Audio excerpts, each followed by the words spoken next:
Hi, welcome to another episode of Get Close. I am your co-host, Gio. And I'm Bart. And today is a good day. Why? Guys, I get to spend some CUNY time staring at your crotch and just your crotch alone. We don't have another guest. We have our little bear friend back. Hi, Mr. Bear. I hope you've been well. Looking soft and CUNY as ever. Today I want to talk about something that I constantly get DMs about. I'm sure you don't know what... I don't know. Do you check your DMs? Nah. Okay, cool. But I do, and I like to engage with my, with people that follow me and stuff. And a lot of the questions that I get are from first-time parents, and they always ask me like, "What should I expect? What should I be doing? What should I be prepping for? Help!" And I want to talk about that today. I feel like we're very wing it type. Well, okay, I don't know about we, but I'm a very wing it type of person, and I feel like when I have a grasp of things, I think that might be the same concept that you call ABC, XYZ. I think when I understand my ABCs and the XYZs of things, then I feel like I can wing it and I can figure it out. Like I can figure out the middle section on my own. And when it came to having Taika, I definitely did do a lot of research, and I had like the apps that was following all the stages of the development when he was in my little tummy tums. And I read books. I read like the psychology that I was, the different psychology that I was going to get into when being pregnant, when giving birth, when having the kid. So I did do research, but I felt like I did the ABC XYZ method where I'm like, let me just know the both of the extremes, and then I'll just kind of like learn as I go. So I think we did good. We were fortunate enough that my mom stayed with us for the first couple of years. So like I got really hands-on training when it came to like simple things like how to swaddle in a more comfortable way, or how to have them lay down when like I needed to go wash dishes or whatever. Like these are all things that I don't think a book can really teach you. Yeah. Awesome. Thanks for the fucking conversation. This is great. I'm just listening. So I think it's really cool to just share whatever insight we have, if we could remember any, right? Because hopefully we can enter this phase again this year, because we are going to be trying, or we started trying for baby number 2. Wild to say that out loud, but super excited for that. And yeah, it's interesting what the brain does too, because like I'll have new moms, so Taika's 4. I have new moms ask me, because they just gave birth, like, hey, did your body go through this, or did this happen? I'm like, I don't remember. Do you have any of that? You don't remember? My hips did get wider, yeah. You son of a bitch. You know what I mean? Like what I remember? Yeah, like are there things where you're like, oh my God, that was already so long ago, I can't recall. There's a lot of it that's like that. I think for me, if I were to give a few tips is, when they say like, go to your school orientation, when you go to like the brand new school, because 1, I'll show you where everything is at. Yeah. 2, you'll walk to all the classes you're going to be at, so that the day of, You're not panicking. when there's full traffic on campus, you're not panicking. You can kind of gauge, okay, cool, I can grab a snack between this class and that class. This is when I'll eat my lunch. You kind of get a good feel for the time and the space that you're going to need to do things. I think that is super important, especially when it comes to having a kid. So before having a kid, think about like the schedule that you think it's going to be, and actually live it. How did we do that? So I don't think we even knew what the fuck was about, like what we were entering. I think for me at least, the familiarity part of it, the part that kicks me back, is boot camp. Oh. In boot camp, we have this thing called Firewatch, or in the military, we have this thing called Firewatch, where you randomly wake up in the middle of the night, sometimes it'll be an hour or 2 hours, and it's every single day. So like the last level of preparedness is what you're going to fall back onto, right? So when like Taika would like cry at night, and it was either your time to feed, my time to feed, or whatever, that's where I resort back to. It was only my time to feed. I was breastfeeding. But I always support you. You did. Right? Yeah. And then when he was off your titties and he's on formula, I'm feeding him with formula, and you're sleeping now. Yeah. So like I would wake up and I'm like, okay, cool, this is the last. And then I'd be able to slowly kind of prepare and understand the non-negotiable is by 8 o'clock, we need to start wrapping shit up because we need to be in bed by 9. Like I start to like understand what kind of demands it will have, because the first 6 months is fucking rough, right? You're not sleeping, and especially for the mom, because the baby wants booby milk. So the mom is going to be woken up 2-3 times a night. And if the mom still has a job, that's super rough. If the mom can have like 3 months of maternity leave, that'd be awesome.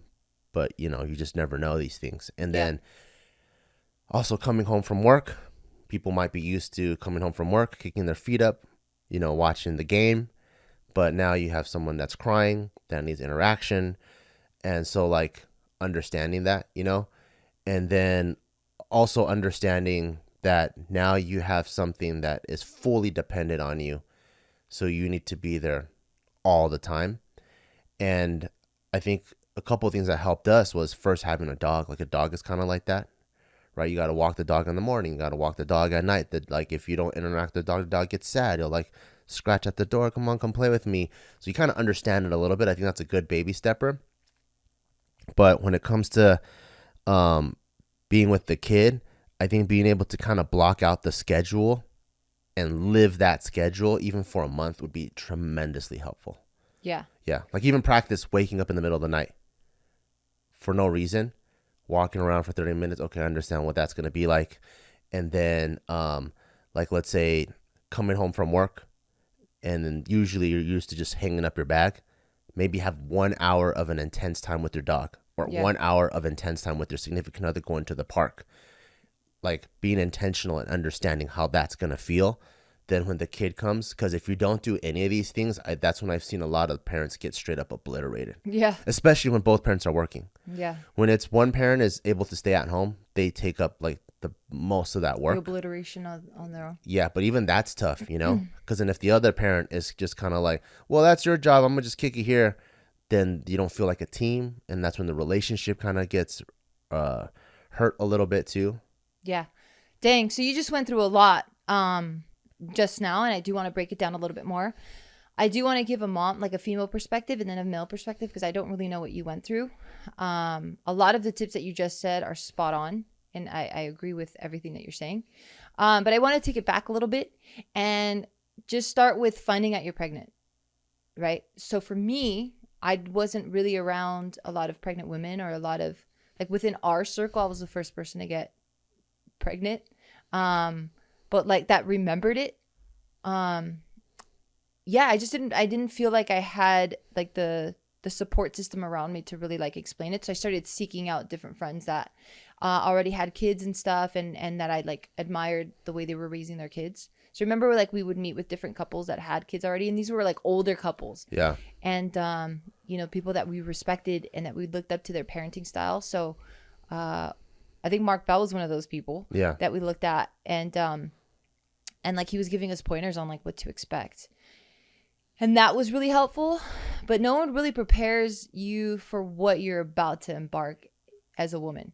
So I remember my first trimester, I found out I was pregnant, super excited. Prior to even becoming pregnant, as soon as we had that conversation of the green light to start busting all sorts of nuts, and like having me, what is that called? Marinate in your fucking sauces. Yeah. Like I did the pillow under the butt method and like elevated my ass. And it depends on who you ask. Studies show that like that doesn't really help. But then, I mean, who? Seemed like it helped for us because it was like less than a month. We were like, and it worked. No, it wasn't less than a month. It was for sure like a month, maybe even 2 months that it took us. Really? I remember every time I got my period, I got really sad. Because I'm like, oh. I remember it only happened like once. Okay. Well, it was a couple of months. And so I did that to begin with. But even before doing that, we knew we wanted to have kids. So like, luckily for both of us, we're very responsible people. We don't consume alcohol. We don't consume drugs or whatever. Or if we ever did, then we knew that it needed to stop at a certain point. Like we had experimented with like ecstasy and we did shit like that. But as soon as the kid conversation got really serious and the green light happened, then we stopped all of that. The workouts became more intentional. Like I started like squatting more than ever, just because, you know, my gynecologist was like, keep doing that, keep training. It's going to help you during labor. He was a big advocate of me strength training. especially in the squat position, because it was like, you know, your body changes, the hips get wider, the bones, what happens? Gets thinner, stronger. Not thinner, but like they just start like expanding a little bit more because your body's adjusting to deliver this child. Yeah. So yeah, he was a huge advocate of stuff like that, and I liked it. I started taking prenatals. I did my research on that, and I started looking at, you know, I started comparing things. So I was already on prenatals, and what else did we do? Oh, I was drinking more. Like I cut out all my sugars. Like I knew that I have a big fucking candy addiction, but as soon as the green light happened, I'm like, fuck, I'm cutting all that shit out. Like I'm not gonna give any of this nasty shit to my kids. I'll give it to myself, but not to my kid. That was so responsible of you. Yeah, I just seeing felt you like, as a mom, I thought was like so cool, because I was like, oh man, like I know how much you like candy, and we were so caffeine dependent too, you know, because we were like working so hard. Yeah. And then seeing you go, mom time, this body is no longer mine, it's for my kid. Boom, no candy, no caffeine, smoothie at that like spot in downtown LA every single morning. And I'm like, wow, that was like crazy night and day difference. Yeah. Well, I mean, I just feel like that's literally what's happening, you know? You're creating this house for your child, so why wouldn't you want to give it the most premium things? Well, a lot of people, they still want to hold on to the ownership of their own body. Yeah, and I know this is going to hurt some people's feelings, but you got to fucking stop doing that shit. Yeah. Like, it's not about you at this point. Yeah. If it's still about you, then don't have a kid. That's true. Because if you're entering it with like, oh, but this is me, this is who I am, fuck off. Yeah. Like, you're not ready to have a kid. If you don't know how to let go and sacrifice for your offspring. For one small thing too. And it's such a short period of time, 9 months, really? Yeah. Like in the span of your life and your child's life, you can't give up fucking 9 months of some shit. Yeah. Fucking don't be a parent. True. You know, like you can give me all the excuses or all the reasons why you need this, and that, whatever. Yeah. That to me tells me you're not ready. You're not ready, dude. Like you should be saying, hey, it's not about me anymore. The dad should be doing the exact same shit. The dad shouldn't be consuming some fucked up shit. If you know you want to have a kid, your sperm's also carrying a lot of these things. Yeah, there's studies that show that even with weed, it taints the semen. And it carries over when the fertilization happens. Yeah. So I think on my end, I was trying to clean things up, which is so ironic because, you know, the whole dad bod I never got because I was like trying to clean my sperm up. Yeah. And so I was getting my workouts in really good. Yeah. Eating as healthy as you were. Yeah. So as you were getting bigger, I was actually getting leaner. Yeah. And I kind of felt bad too because I was like, oh shit, I'm not getting the typical dad bod. I'm actually getting leaner and leaner and leaner. Yeah, I didn't care. I know. I didn't feel like I didn't feel bad because I was like, well, it's not for me right now. Yeah. Like this I'm not supposed to be fucking fit and hot. Yeah, yeah. Like cool if everyone's body carries a pregnancy differently. So if you are still fit and hot, cool. But if you're, I don't want to even say unfit and unhot because that's not the opposite. But if you just don't feel fit and hot, that's fine. That's what's supposed to fucking happen. Like that's why you don't see pregnant women fucking running the Olympics because it's just, that's not what you're supposed to be doing. Yeah, and with all the studies of epigenetics, where you pass on the genes that you are expressing at that time, that was so important to me. You know, like there's like all those studies that show when they took like semen from dudes that are overweight and they do like longitudinal studies, those kids end up having more prone to diabetes, more prone to being overweight, symptoms for ADHD and all that because they're passing on the quote unquote unhealthier gene. When the same exact father or the biological father or creature even gets in shape, gets their cardiovascular, cleans up their diet, their next generation of offspring with the same sperm, same mom in a longitudinal study, those kids aren't prone to diabetes anymore, are prone to being overweight. So it's like the same exact person with their sperm, because that's the state that you're in, those are the genes that you're passing on. So it was so important for me to try to pass on like the best genes possible. Yeah. No, and I love that. It got to the point too for me too where I wanted even my state of mind to be really healthy. Yeah. Because I didn't want to pass on even like super sad genes. of course, this is obviously me being super extreme. And it's inevitable because I always talk about the fucking human experience. We're supposed to feel all these emotions. Abso-fucking-lutely. But I just made sure that I was laughing more. And I was like trying to hold on to things less and not trying to take things personally. And just being in a blissful state as much as I could control being in a blissful state. Just because I wanted my kid to feel comfortable the whole time, you know? So before we even got married, we were very much, pregnant, we were very much aware of like what this instrument needed to like be polished and tuned up and shit before actually having a kid. But even prior to that, it's not like you're going to be able to do it a month before you have a kid. Like this is just a lot of life decisions that we've made to just be healthy people in general. So it made it really easy to switch to that. But I mean, you know, I always knew I wanted to have kids. I think you always knew you wanted to have kids.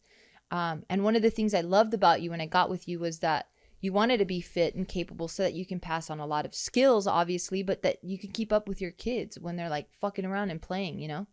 That's my favorite thing when I go to the park. Yeah. And there's usually only me and maybe one other dad running around on the jungle gym, but we give each other the look. Yeah, because you know what's up. Because we two are like the ones fit enough, not with the achy back or like, you know, the messed up ankles. Like, yeah. We can play with the kid. We could run across the field. We could do everything. Yeah. And I don't mean to sound judgmental at all. I just want you guys to see the standard in which I want to live my life, and I wanted to pick my significant other to also be living their life. But you do you. So like, yeah, so that happened even before getting pregnant. Once finding out we're pregnant, it was like super strict time. Like I'm not missing out a workout if I can. Obviously, sometimes you're just so, as like your body continues to change, or as you're fucking yakking every week, because the first trimester is the craziest I've ever felt. I felt so confused. Like my body felt so confused. What are some of the things that made it feel so crazy? I'm not a big food person, right? Like I don't eat a lot of meals. I'm like a grazer. I like a lot of little meals, but like scattered throughout the day. When I started, I think maybe even like Do you like little meals or you like snacks? Little meals, like just little bite-sized eats. Okay. Like last night when we had dinner, I probably had like a cup of everything, or maybe half a cup of everything, and I was like, ooh, I'm satisfied. And then I had dessert, and then I chilled, and then like an hour or two later I had a little bit more bite sizes, you know? I see. So maybe your one meal of the calories you're consuming, I'm consuming that, you know, with 3 small meals or 4 small meals throughout that time. I like 3 or 4 big meals. Fine. What was I saying? That you're how I was feeling. So yeah, I'm not a big eater like that, but like instantly it hit me. I'm like, I am fucking starving. It felt like I was locked away for weeks without food, and all I was consuming was just a little bit of like tasteless bread and water, and That's I how needed I feel. to eat so bad. And I remember I was eating and I'm like, oh my God, I want more. And as I'm eating, I'm still getting hungrier, and I'm like, this is fucking weird. Then I'm like, I don't know where, fuck, I just have to throw up. Remember that one time we were eating pho? Oh, yeah. And I was just eating it, and it was so good. And I'm like, oh my God, I have to throw up right now. And someone was using the women's bathroom. So I walked into the men's bathroom. Someone's in the stall. I'm like, yo, dude, I'm pregnant. I have to throw up. And I just threw up in the fucking sink. But I'm like, I'm not about to throw up while people are eating. That would have been the worst. But yeah, the dude was cool. He was like in the stall. We didn't see each other. He was like, totally understand. I get it. Do you? I'm like, thanks, dude. Did you ever look up, like, what is it about being the first trimester that makes chicks throw up? Oh, man, I forgot. But I think it's just, excuse me. I think it's just a lot of hormones happening. Like you get tension headaches. The only things that would help me with these headaches, because just my hormones are running rampant because they're just like creating life. Yeah. The only thing that would help with these tension headaches was actually exercising. So exercising I became such a so dependent on it, because it was the only thing that was normalizing or stabilizing how my body was feeling. All your hormones and everything, yeah. Yeah, it literally felt like I had this parasite, like fucking taking away everything from me. That sounds horrible because it's my fucking monkey dude, but it felt that way. It was that intense. Yeah. I just felt like something had invaded my body, and my body was just freaking the fuck out. Wow. Then my temperature, like I run cold, like I'm a cold ass person. And I remember we were eating at a restaurant that I think they just had either minor AC or they just had no AC, but it was in the summer in LA. It was still fresh. It shouldn't have made me feel this way, but we had to walk out because I was so hot. I just couldn't finish my meal. I was so uncomfortable. I was like, I'm about to fucking pass out. My body temperature is way too hot right now. So that would happen. I was absolutely exhausted because I wasn't consuming any caffeine. Yeah. So I was so still working tired. too. Yeah, working. This is when we were shooting our long hours of JK News, where we were showing up at 9 and wrapping up at midnight. We were shooting those 40 episode days, and like on camera, I was knocking out. Like people are talking and it's a serious topic, and I'm nodding off. And I was like, well, fuck, sorry, like I'm on camera, but I'm not. Like I just didn't feel like I wanted to consume caffeine because my gynecologist was telling me, like, he says, yes, you can consume a cup of coffee safely, for sure. You can have a cup of coffee, you can have a little bit of wine, but he says, you know, you also have to remember that a lot of other things that we may be consuming thoughtlessly may also have caffeine in it. For example, chocolate. Yeah. You know? So like I just said, you know what? I'm going to play it super extra safe. I'm going to be on the extreme side. I'm not going to touch any of that. So I stayed away from all of that, but that's why I was like nodding off all the time. Another thing that happened was as your stomach gets bigger, you just can't do anything. You can't really put on clothes. I mean, you can, but it's just harder. Hard. Yeah. I lived in the same like 3 pieces of outfit the whole time, and I'm not even complaining Because here. they're comfy. Yeah, because it was just easy and thoughtless, and like at least for me, the way I viewed pregnancy, like I'm not trying to be all stylish. I'm just trying to be comfortable, you know? Like Yeah. my body was achy. Yeah. It'll Like- be over within the 9 months. Yeah, fuck it, you know? Like my joints were hurting and achy, and I couldn't even put on my shoes anymore. I remember I had a shoot where I wore this really nice dress and I wanted to wear high heels, and you had to put on the high heels for me because I just couldn't, because the high heel like the clip was Yeah. on the side by Yeah. my ankle, Yeah. and I couldn't put my leg up because my stomach was in the way, and like you had to put on my shoes. Sleeping was really tough because you're so exhausted, but then at night I just couldn't go to sleep. I'm like, what do you want from me, body? What? How come you can't go to sleep? Like you felt like I was you're. just wide awake, like Wow. out of nowhere. I just had this fucking But energy. you felt tired. I was exhausted. I was so exhausted, and I'm like, Damn. please, I want to go to sleep, and I just couldn't go to sleep. That's crazy. And then you can't lay on your back because like the bigger you get and the further into the pregnancy, it's uncomfortable. You can't lay on your back because now you just have. So you gotta what? Sleep on the 10, side? 50 pounds crushing you, huh? You have to sleep on the side? You're a constant side sleeper, which is fine because I was a side sleeper. But man, getting out of bed, I'm like rolling out of bed, and I'm a big chick, you know. I'm 5'11".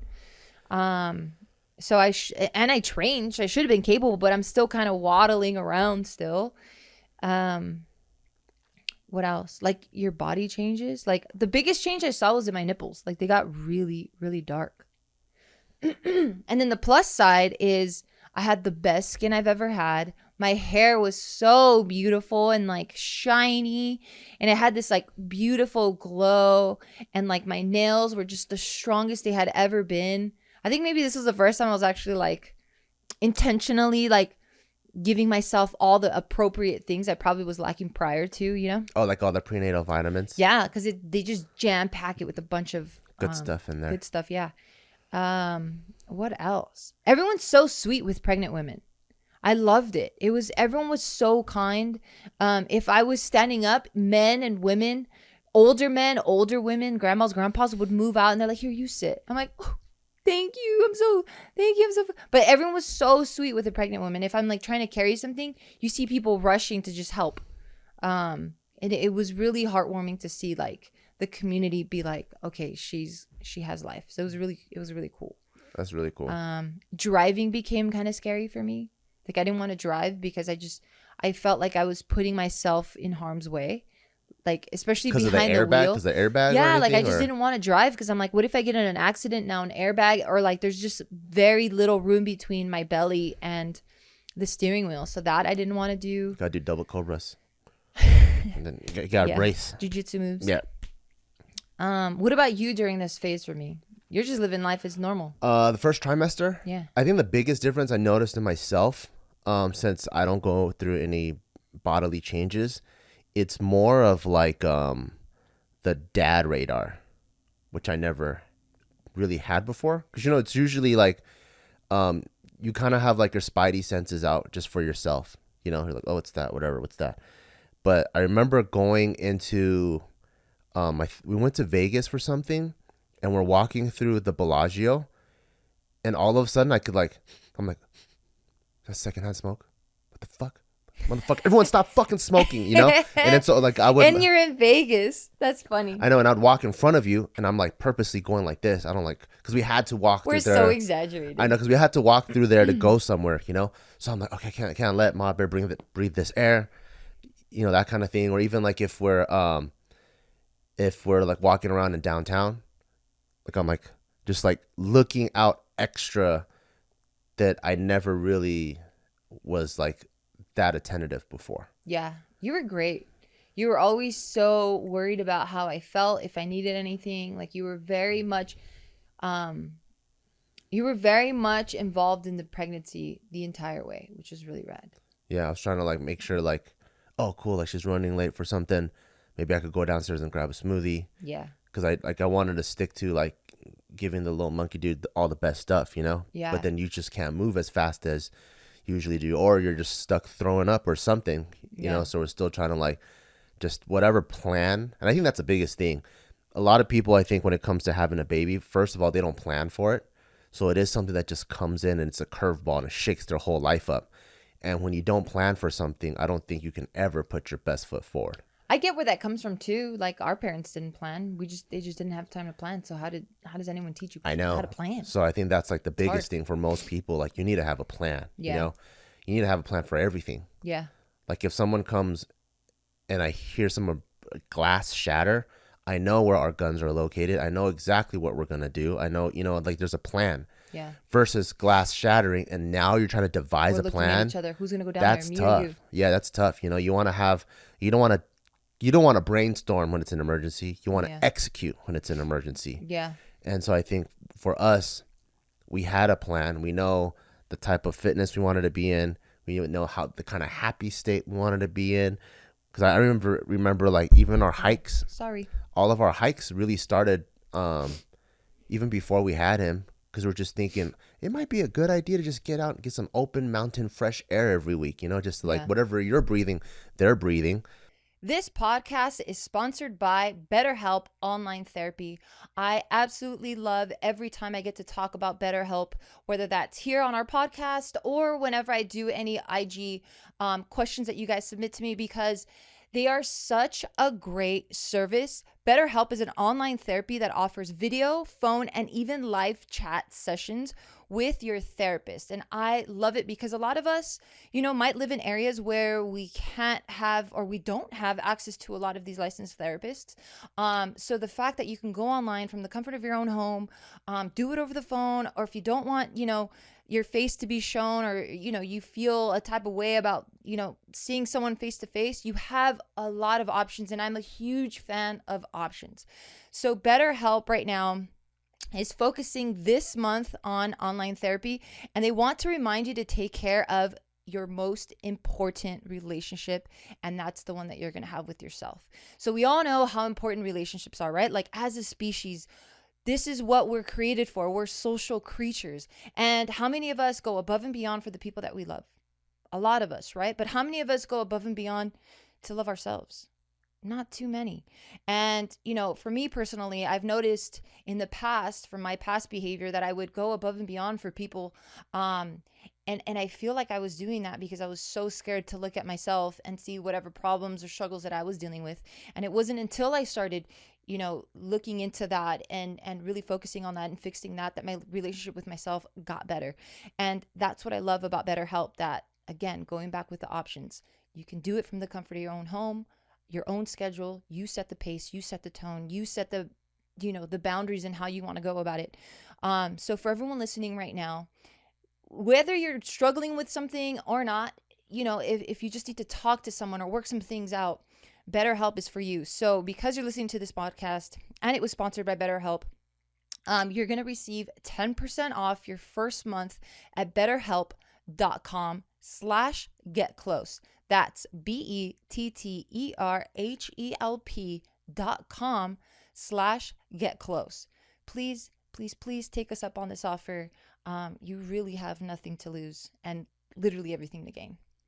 So even that, like, let's get some mountain fresh air. And then you find out they're breathing all their fucking amniotic fluids. That includes all their piss and shit. And they're eating it and shitting it out, then eating it and shitting it out.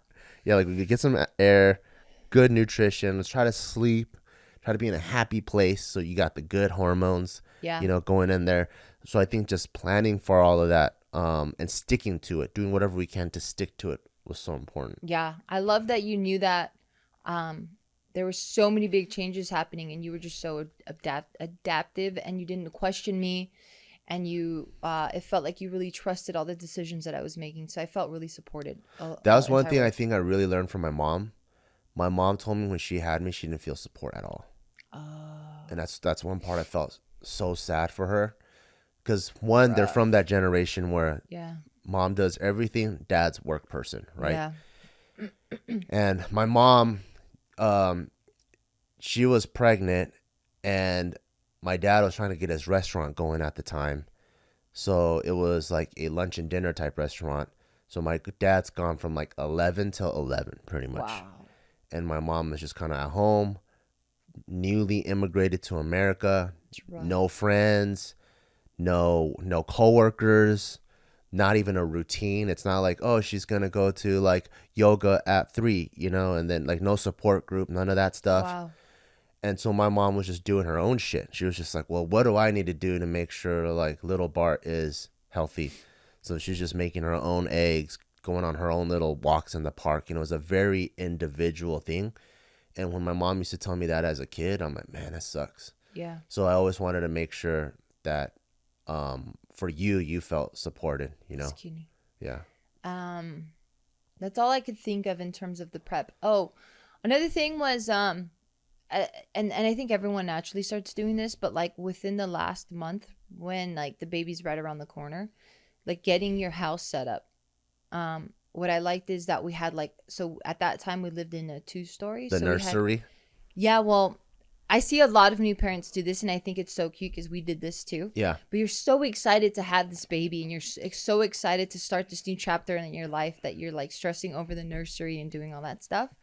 And we didn't use ours like for the first 9 months, right? Or the first year actually. So if you feel this pressure of like setting up the nursery and this nursery has to be done and blah, blah, blah, blah, blah. No, just have a bassinet next to your bed, depending on what kind of sleeping style you want your baby to have. Yeah, we had a bassinet for maybe the first 6 months. Yeah, and then a crib inside. Because you need to like be there, right? And then when we started sleep training them, we had the crib in the room. Yeah. We actually moved the crib out of the nursery after a year into our room. Oh, right. So it wasn't until 9 months when we're like, okay. Was it 9 months? I feel like it was a year. Maybe it was 9 months. I think it was 9 months. We moved it back in, and it was the hardest week of our lives where we can hear on the baby monitor. Yeah, we're sleep training. Yeah, we're sleep training. We can hear them crying. Yeah, like, we were not there yet. We want to go there. Yeah, we're not there yet. But then we just read that like the self-soothing needs to happen. Like that's the foundation for them self-soothing later on. I'm like, all right, we got to go with it. And then we finally started using that nursery. Yeah. So yeah, we didn't use it until 9 months to a year in. So if you feel this pressure of getting this nursery ready, don't sweat it. I say like find a spot in your house where you're going to want to spend the most time. For me, it was the living room. And make that area. Fuck what the decor looks like. Fuck having it Instagram ready. Fuck all of that. Let's stick to real life. And like I had 2 changing stations. One upstairs because that's the other part where we lived our life. Yeah. And then one downstairs where it was the majority where I spent my time was because we have like an open concept living room where you have the kitchen, dining room, and living room. It's all in just one space. So I had a changing table there with like the diaper trash can. I had extra clothes down there because just having to go from room to room was like, if the baby's crying, it's just like, it was just going to be a shit show. So everything I had in my bedroom to take care of Taika, I also kept the exact same stuff downstairs. So baby wipes, extra clothes, toys, ointments, creams, fucking everything we could think of was like double of everything. So that helped a lot because once the baby came, it was like the house is no longer yours. Yeah. Like that's it. Like I was fortunate enough, or we were fortunate enough that we picked a really cool hospital to deliver at, where the first 48, if not 72 hours, they taught me so much about like the formulas that like I can look into, if, you know, because not every single woman's going to be able to breastfeed. Like the percentage of that is actually really high, and it's very normal. So the fact that you can't breastfeed doesn't make you less of a mother, or it doesn't give your kids less nutrients. Like Taika's partially formula, and then Taika's also partially breastfed. So I didn't feel guilty about going to formula, because I'm just like, my body just didn't produce that anymore. You know, I was back on the working. I was back working, and that is, if you don't continue the supply, then it does go away. So stuff like that. But I never felt like guilty for it. I didn't feel bad, because I just knew that that's just what it is. Yeah, baby comes, the sleep is fucked. One thing that helped me, at least, I don't know if it helped you, was keeping a journal of feeding. Like just keeping a journal of like 9 a.m. wakes up, you know, 11 a.m. Eat, 11:30 diaper change. Like we kept, remember that journal we kept? Yeah, We wrote literally all of Holy that. Shit. For the first month, we wrote it all down. Any movement that this child made, eating, diaper change, waking up, sleeping, naps, all of that. We documented it. Yeah, because the pediatrician wanted to know too, to make sure that we're doing a good job. Yeah. And we started picking up patterns off that. So we started going, oh, okay, so Taika literally wants to eat every 3 hours. Like every 3 hours on the dot. I already knew what to expect. So it became easier on myself to be able to predict the behavior and just start setting up my daily routines that way. Because I'm like, okay, I know at this hour this is going to happen. Then this is going to happen. I'm going to burp them. And then after that, you know, I'm going to have to change him or whatever. I made it also a point to take him outside, because I think he had a little bit of jaundice, like when they're a little bit yellow. Yeah. What is jaundice? I don't know specifically. I can't remember off the top of my head. But the sun they do cures have, it? yeah, they do have like maybe a vitamin deficiency or something. And that's also very normal. And yeah, they do have like a yellow skin tone. Yeah. So the more you have them exposed to natural vitamin D, that helps with that. My favorite thing was I would come home from work, and then you, your mom, and Taika would be at that little park next to the house, like waiting for me. Yeah. And I would just see him, like, you know, he's like kind of wobbly, but he's like holding on to the bench. Yeah. And it just made me feel so cute that I had such a like a CUNY warm welcome coming home from work every day. Yeah, it was cool because you turn the corner and then you see us. Yeah. Another thing I didn't know would happen is so I had a very normal pregnancy or delivery, pregnancy, all of that. Everything was very to the books, like nothing really, no real outliers. One of the things that happened when we had Taika was when he was in the womb, he would favor one side. Remember his neck was tweaked? Oh, yeah. So he would only look to the left. He had better mobility on one side compared to the other. I forgot what the side is, but I'm just going to pick a side for now. Yeah, he couldn't turn the other way. So we had to take him to a PT. And like he would get PT done like a couple times a week. And that shit was fucking expensive, dude. But yeah, he would teach us. I think for the first month we did it. And he would teach us, the PT would teach us a bunch of different neck exercises to help him. Because the fear came that if we didn't do that, then he would need to have neck surgery. Oh. Yeah. So I remember this poor little buddy, man. He's such a new baby. And like having him feel any sort of pain, I'm like, oh my God, I can't have this. And I would want to cry when I would see this. And I felt like a little guilty. I'm like, how can I allow this for my baby? But I'm like, bitch, shut up. You didn't have any fucking... How are you going to control how the fuck he's sleeping in your womb? Even the first night felt like that. The first night he came out, and then that was pretty much like your recovery phase. And, you know, they keep taking him out to get his shots. And he probably got, I don't know, fucking 8 of them or something.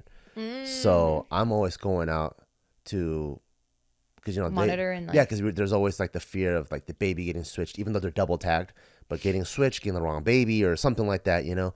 Yeah. And then so like I'm always going out with them, and then they're like, oh, do you want these shots? I'm like, yeah, just whatever the pediatrician recommends, I want all of it. And then every time they get a shot, it's in the leg or over here, and I'm like, I just see this little thing. No, he has no wrinkles. He's so brand new. Yeah, and the needle goes in, and he's just crying. I'm like, oh, this guy's even know why he's crying. This guy even know what's going on. I feel so bad. And then even now, when he's like 3 or 4, we take him to the pediatrician. He has to get updated on certain shots. We talk to him, like he's always like, "Am I gonna get shots? We're gonna get shots." I'm like, "Fuck, I have to lie to this guy."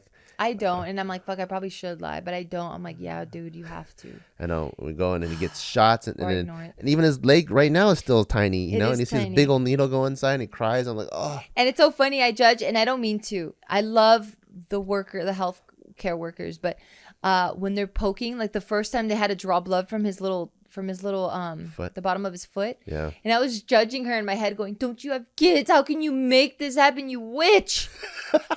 How do you get pleasure out of like hurting this poor new baby?" How do you get pleasure? I know, and I'm sure she fucking hates it too. They you know? hate it, yeah. But I'm just dogging her, going like, "You fucking animal." No, but I mean, hey, they're doing it to keep our babies alive. Yeah. So I understand it, but just the emotional mama bear side is just going like, "Fucking bitch." Yeah. Yeah, sleeping was a shit show. It was so bad. And I think the thing that helped me because man, it's fucking hard on women, dude. Like, especially if you're breastfeeding, you're the really only hard. one that can do it. It's really hard on women. And this child only wants to be with you. And most men aren't the nurturing type. So they're kind of all awkward with the baby or whatever, which I'm like, fine, be awkward, but you're going to do it until you're not awkward. It feels fucking good. That's the only way to learn, motherfuckers. I don't even know if we're built that way, though. I don't give a fuck. You better fucking Just learn. anatomically, we're not Yep. built to be You soft. better learn. But one thing, because there were nights where it was just so rough. You're like so exhausted and you're tired and you're still recovering, and like mentally you just feel so weak and alone. You really do feel alone, because unless you have someone that you're close to, that you absolutely love and respect, going through the exact same thing as you, as at the exact same time, you literally feel alone. But what helped me when I was feeling alone or frustrated or fed up or tired, or just sad, like, you were with me every step of the way. I woke up with you every night, yeah. Yeah, and it was, I was getting fucking wrecked. and it was so comforting, because I like it got to the point where you would get up with me and I just felt so good, because I'm like, oh, I'm not alone at like 3:21 in the morning, you know? Yeah. And I see you and your hair's all fucked up and your clothes are all jacked up, because you could tell you didn't have like a good night's rest either. But you're there with me and it felt so nice. I think there's sometimes where I'm up with you and I'm like, all right, I'm up with you.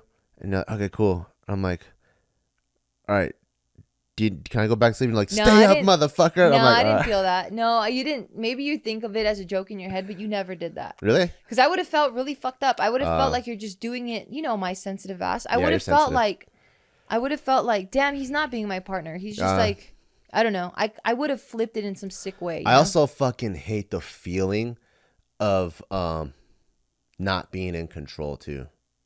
I hate that feeling. Oh, what do you mean? So like, if I wake up, right, and I'm groggy, and then there's another voice that's like, go back to sleep. I hate like, oh, so you're gonna be a fucking little bitch? You can't fucking just stay up after 2 hours, you know? Yeah. So it makes me go, what the fuck? Man, fuck you, groggy ass voice. I'm fucking up. Yeah. I'm up now, you know? Yeah. But then after like a week, you're like, fuck, I do want to go to sleep. What's that groggy voice? You want me to do what now? Okay. You win. Yeah. No, but it felt really good. Like, I knew you couldn't do anything, but the fact that I was like, dang, we are going through this together. And the thought that knowing you can't even do anything to still get your ass up. I'm like, you know you can't help. Yeah. But you didn't use as an excuse to like not help. Yeah. Every time, like clockwork, baby cries, we were both up. And it got to the point where I'm like, oh my God, I love you so much. And I was like, baby, just go back to sleep. So, I mean, the waking up was good because we're together. But then me going like, I'm not going to make you go through this if you don't have to. And then, you know, and then just letting you go back to sleep. But for any new dads or anyone planning, any males planning on having, or partners, don't put it all on the chick, even though you feel like, well, I can't do anything anyway. It's like the emotional part is the biggest thing that we need. Yeah. We If I need the wasn't good emotional at support. taking naps already, I got real good. Yeah. Because, you know, like you get wrecked, you're waking up 3 times a night. I think we'd wake up once at like 11, and then once at like 1, once at 3. And then you're up now like at 5 or 6, your regular time, you know? And I'd get so fucking wrecked, and I would be like, I would wake up as if I pulled an all-nighter, And then I would, that's when we created the Barbell Brigade pre-workout, because none of the pre-workouts at that time was good enough. So I was like, but I still got goals, so go crush the workout, go crush work. And the minute there's any downtime, I'm like, okay, people are talking. Hey, when's the next time we're going to shoot? I'm like, oh, in 30 minutes. Perfect.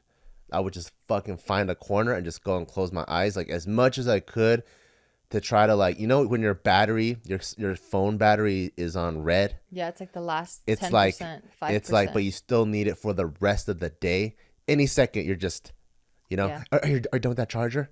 Even if it's like 30 seconds here, 30 seconds there, the phone will last if you just keep doing it. Yeah. So there's times where I'm like, I might be taking like 4, 5, 10-minute naps just randomly. I'm like, I get to like a location early, turn the AC on, just lay here for like 10 minutes, just whatever I can to fucking stay up. Yeah. So that I can continue being supportive. No, that was great. You never complained. You never made it. I don't know why you would, but I never felt bad for any of that. You were just such a dope partner the whole way through. At what point did you feel like a dad? Because for me, as soon as I found out I was pregnant, it was like instant mom mode. Yeah, same. Really? That's what I was saying. I got my dad's spidey senses. Yeah. Like the minute I was like, oh shit. How cool. I'm going to be a dad. I just felt extra responsible. Yeah. Like, cause yeah. like I felt like I aged 20 years. Because I was thinking as in like maturity or yeah, like I felt like I was thinking like an older, wiser person now. Because it's not about me anymore. No, I never felt that because I felt like I'm a pretty good planner. So even like as we were talking to have kids and stuff, like I would slowly like decrease my spending. I would like look at our finances and go, okay, this is the finances for 2 people. Are we doing it in a way that can cover 3 or more? So I've already like, that's my mindset already, so I kind of slowly, I don't like straight up like 90-degree turns and shit. I like, okay, cool. Like if that's going to happen in 6 months, instead of going hardcore over there, let's just slowly kind of just bring in the gauges. Yeah. So that's what I was like, okay, cool. Let's get rid of the Porsche, like just like slow, like little slow transitions to get to where we need it to be. Yeah. So I've already been a dad before we even started conceiving or trying to conceive. And then we conceived, that's when like that biological part, like I think that's when that part kicked in where like all of a sudden I had like a third nostril. I had a third nostril and like an eye on the back of my head. And I'm like what's that? Like what are those bad guys? Like what the fuck are those fools? Like what is that? Is that fucking motorcycle? Why is there all this pollution over here? Like I would just start sensing extra shit, I'm so proud of myself for picking you. Why? Because you're awesome. You promise? Yeah, even if you were like a shitty husband, not that you ever were. That's awesome. Like you're such a great partner, like such a great dad. Oh, that's cutie. Yeah, that I'm like, yeah, bitch, you did that. You no, I had kidding? nothing to do with that. I just try my best. No, and it's awesome because I'll hear stories from, other women that don't have the same experience as me, and unfortunately, their partner isn't as isn't what they wanted them to be, and I'm like, oh fuck, that's rough. I think I had really good role models. Like my parents, I don't think they were really good to each other, which is why they got divorced. But I think in terms of trying their best to be the best parent, I don't know if I've ever seen any other parent try so hard. Like the amount of sacrifice, where like my dad was dating someone and my dog Tyson was like barking all night. She went in the backyard and was like whacking him with a stick. And I caught her. And then I'm like, yo, what the fuck? I'm like, no, you don't discipline my dog. You don't hurt my dog like that.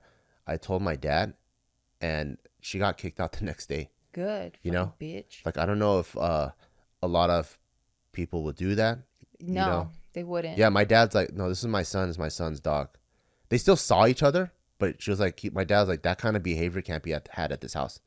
So we would still go to like dinners and stuff, and there's still like, she'll still come, and whoever she was dating would still like do that kind of stuff, but she didn't stay there anymore. And like, when I first got kicked out of high school in Cerritos and I moved over to the San Gabriel Valley, my dad works night shift, so he leaves for work at 5 p.m. he gets off work at 2, comes home at 3. And when I got kicked out of school, my dad was like, he might need a change of scenery. I want him to live with me. I go live with him, and I go, well, who's going to take me to school? You come home at 3. And he goes, I will.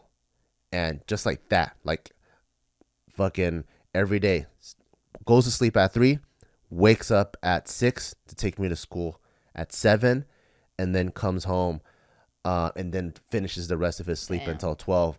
Like, no question asks. Wow. Just does it junior, senior year. Wow. You know, like when I see like an example like that, I'm like, man, that's discipline. That's commitment. That's dope. You know, and even my dad found out I was smoking in junior high, and my dad's been smoking since he was,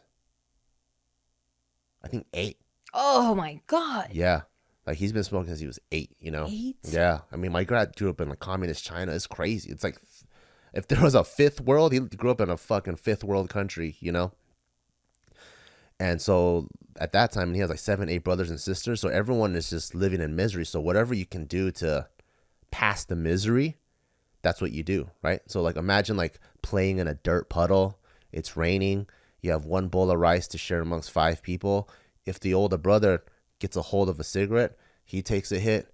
Oh man, you look horrible. You take a hit. Everyone, it just gets passed down. So everyone gets a head change. You know, like, oh, cool. Everyone feels just good about themselves for just a little bit, you know? So it's not like he was trying to be cool. It was just everyone's in pain and cold and wet and muddy. And like, yeah, he's like, I feel bad too. And the big brother that's 16 told the brother that's 12 to hit, take a hit. The 12-year-old told the 8-year-old take a hit. So they all just take a hit. And so he's been smoking for like 40 something years. He found out I was smoking when I was 12 to be cool. And he's like, let's quit together. And we quit together, and he just quit cold turkey. Damn. So I think I had really,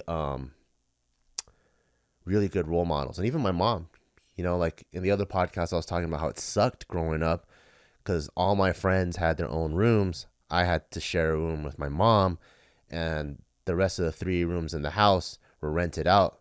But seeing like what you need to do to make finances, to make mortgage, and going with my mom, and there's no Craigslist or OfferUp or anything. We're going to the supermarket, to multiple Chinese supermarkets, to staple papers up, you know, help my mom with ads. Like at that time, like I knew what my mom would write in Chinese, and my Chinese wasn't even that good, but I would know how to copy it and make like 10 copies for my mom and write all that in Chinese, and just kind of like learning the discipline and going through all of that helped me understand what it took to be a good parent. And so like when it came time, I was like, I thought, I was like, I'm pretty ready for this, like, you know, like self-sacrifice, living for someone other than yourself. I'm like, I'm ready for it. Yeah. That's parenting in a nutshell, you know, like even the simple things like going to the movies, like that just doesn't happen anymore because you have a baby or you have a child, you know, that just doesn't comprehend sitting there for an hour, 2 hours in this dark room, having to focus on these images on the screen. Like your life doesn't stop, but it definitely takes a different turn. Like the friends you hang out with, like you might not even be able to hang out with your same circle of friends because they're just not used to a screaming baby, or they want to go and bar hop, or they want to like just they have different activities, and there's nothing wrong with that, but it's just now your life's kind of take a turn, and like things start changing, not in a good or in a bad way, but they just change. I do remember the one tough part socially, now that you brought that up, was when Taika first came out in like the first 6 months, and in our friend circle we're in that phase of life, right? But everyone else, like Joe, David, all the social people are still in like whether or not they're single mode. Yeah, they're still single. No one's mode. married. Yeah, they're single mode, right? I mean, yeah, they have significant others, but on their taxes, they're single. Yeah, so when they go like, you know, going to our favorite place to eat after JK News, which is Shinsengumi, you know how much I fucking love Shinsengumi. And everyone's talking and just having a good time, not paying attention to the time. So having to say no all the time, not hang out over there, like on the weekend, oh, everyone's gonna go shooting or something. But then because I know I work Monday through Friday, so Saturdays and Sundays, I do want to spend more time with you and Taika, saying no to all those things. Like, a lot of the social stuff is kind of tough. It's hard. Especially if it becomes, obviously when you go like, when you come from a perspective of, man, the fuck up. You wanted the fucking kid. Yes. Of course, you know, like you step up, you're like, yep, man, the fuck up. Oh, you want to go fucking shooting versus taking care of your son? For sure, right? But I think like those are some of the things that it's hard to see coming up, like foregoing some of your favorite things and just the social bonds. And you definitely over time, over the 2-3 years, where like me and Joe might have been like this, or me and David might have been like this. Super tight. But through lifestyle, you do see it being apart, right? Because people, and that's normal. And it's normal. Yeah, people will live their own life.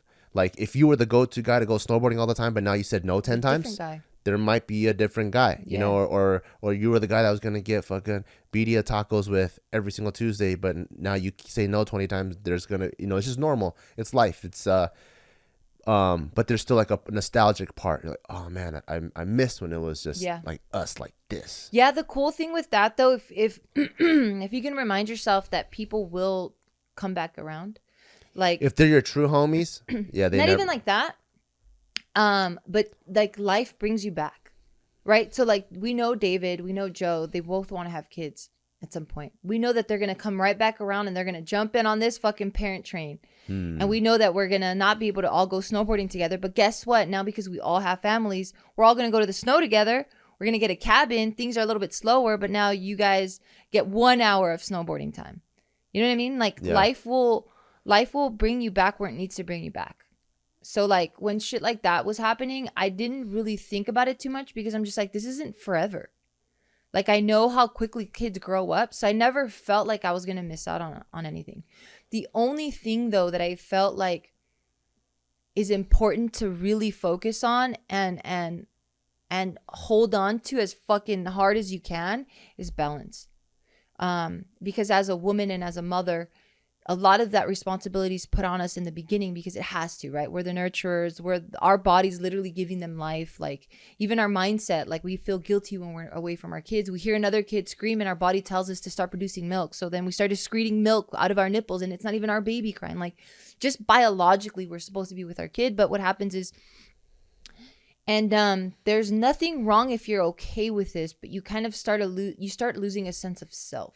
Like the old you is kind of dead now and you have to say goodbye to that, but there's still remnants of who you are at the core that's still there, and I think it's really important to nurture that and give yourself that balance and go out once in a while away from your kids and trust your spouse, and hopefully you have a significant other that you can trust. And that's one thing that I love that I have with you is that anytime I've ever just had my me time, even if it's for an hour or whatever, or even if it was for a weekend, I never felt like you needed my help. I felt like you're so involved from like the very beginning to this point that like I can leave without any type of doubt that this baby will be good. So that was really good. Well, that's also to me like I know how important that is for a human being. You know, the balance part. Yeah. It's like, yeah, we all want to be good mommies and daddies and we want to be there all the time.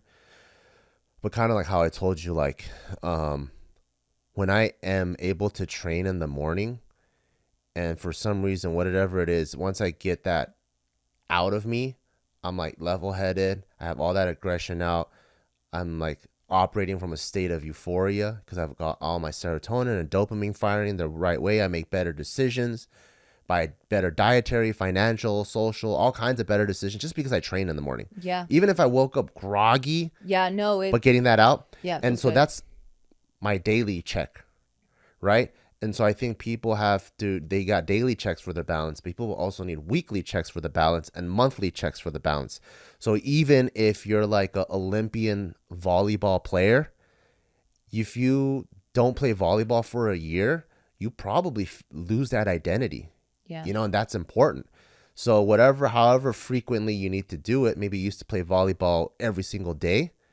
And that's important to you. Maybe you can't do that anymore. No. But if you could do it once a week or maybe even once a month or even once a quarter. Yeah, that's enough. Yeah, to keep that part of you alive. Yeah. Because like all the things that you gain from being an Olympian volleyball player, like let's say your tenacity, your discipline, all those really good benefits, if that identity dies, I think so do those traits. Yeah, for sure.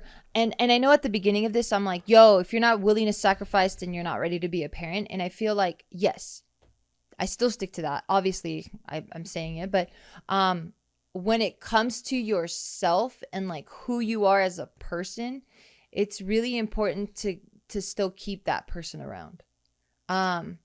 Because like I said, right, like kids, my mom has always told me this, and ever since she said these words, it's really stuck with me. She said kids are borrowed. Like you and I, we're going to be together till we die, right? I'm going to be with myself until I die. But my kid or kids, they're going to grow up and start their own family. They're going to leave. We're going to be empty nesters one day, you know? So then at that point, who are you left with? Yourself. And if you don't know who the fuck you are, then that's when a bunch of weird shit starts happening, you know? So this, I can't wait to see Taika's family. it's so fucking cool. I know. Oh, like it's gonna be so cuny to see monkey dude. I know. I hope I live to crazy. see that, man. I hope I live to see That's that. crazy. But yeah, parenting is a lot of self-sacrificing and a lot of life-changing and a lot of putting your kids first before yourself, but also not neglecting yourself. And that's still a form of balance. Especially, I think, if those parts of yourself are who your identity is and also drives you to be a better person. Yeah. So like training. yeah. Even like one thing that felt so good, I didn't know it was gonna feel this good, was the first 9 months to a year. I love shooting, right? Like shooting does so much for me. It's something I learned in the military, so it's part of that identity, part of that like that pastime that I really enjoy. 2, it helps me feel good as a protector, that I'm like, because with shooting comes like weapons handling, It's empowering. comes situational awareness, comes like fast hand-eye coordination, comes very proper things, safety protocol. So like not just safety protocol in like the gun aspect, but like let's say something as simple as like Taika go, oh, can I borrow that knife? I take the knife already spinning around in my hand and I hand him the handle first. Just like the concept and the movement of the process of safety protocol and everything.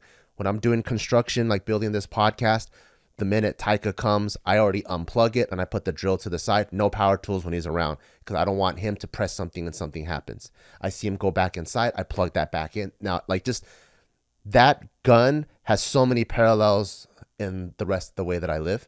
And so when I don't go shooting, when they're in the first 9 months to a year, because I just don't have time, I can feel that side of me like die down, you know, and I'm like, oh man, this feels so sad. And I could find like the military part is kind of fading away. The protector part is kind of fading away. And then just one day, I think I was in the garage in between training and sets. I'm like, I'm just going to weapons handle. And then there's that one video of me like doing squats with like a holster and stuff like that. I just opened up the safe and I'm just like dry firing, which is like no bullets, practicing, unloading, changing clips. And just that kind of reinvigorated the protector. Cute. Reinvigorated like, oh, cool. If something bad happens, what is the plan at home? How do we evacuate? Is it the back? Is it the front?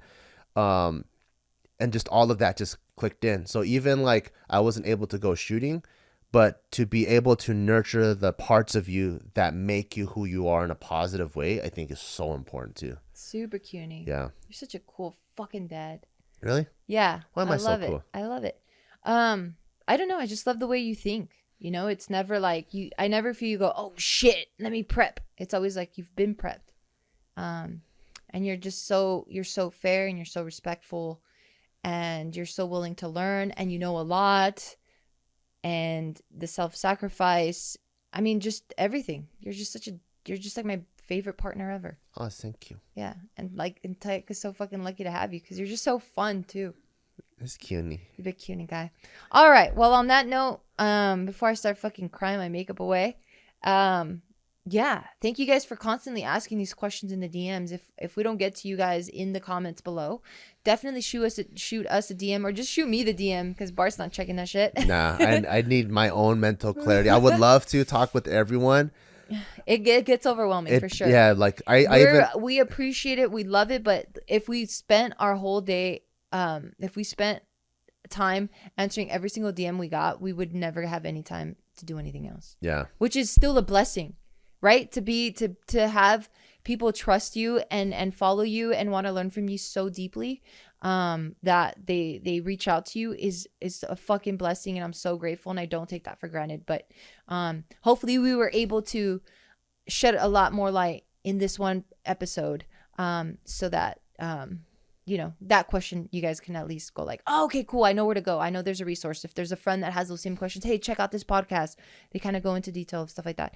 Again, if there's anything that we can answer that we've gone through that you guys want to know, please hit us up about it. These are always so cool, and we kind of forget that we have this knowledge sometimes, so it's really cool to go back and either reminisce. Forgot we went through all that. Yeah. So thank you guys so much. Love you, appreciate you, and I hope you're having a beautiful day, and we'll catch you next week. Bye-bye. Bye.